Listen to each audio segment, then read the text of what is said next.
আসসালামু আলাইকুম রহমতুল্লাহ বরকাতুহু। বাংলাদেশের কুখ্যাত মাজার পূজারী বেদাতি ভণ্ড জাহাঙ্গীরা তার পোলাপানেরা বিশেষ করে বলে কোরআন পাকে নাকি ফরজ সালাতের কথা নেই। ভাই কে বলে?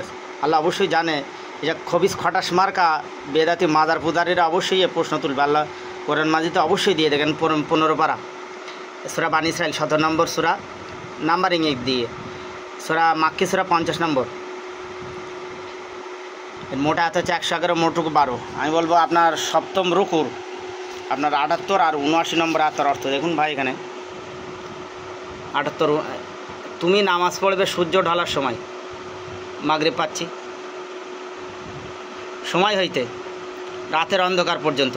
এখন সূর্য ঢালার সময় হইতে আমরা এখানে আসর পেয়ে যাচ্ছি। বলো, বিশ্বাস করুন। এখানে দেখেন আফটারনুনে নামাজ অর্থাৎ আসর নামাজ পেয়ে যাচ্ছি, রাতের অন্ধকার পর্যন্ত অর্থাৎ মাগরিব পেয়ে যাচ্ছি।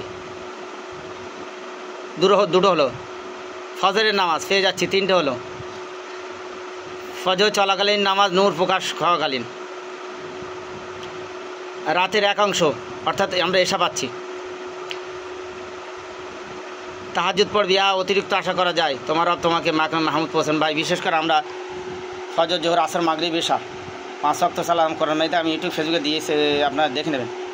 অবশ্য এরকম যারা মাজার পূজারী ভণ্ড বেদাতি যারা এরা অবশ্যই মাজার নিয়ে ব্যবসা, মরা মানুষ হলে মাজার নিয়ে ব্যবসা, যেটা নিষেধ করেছেন। হ্যাঁ, ছোটো বাচ্চাটাও দেখেছেন। হ্যাঁ করছে। অবশ্যই লজ্জা হওয়া উচিত। ছোটো বাচ্চারা পর্যন্ত ওদের নিন্দা করছে মাজার পূজারী বেদাতিতে। হ্যাঁ দেখেন।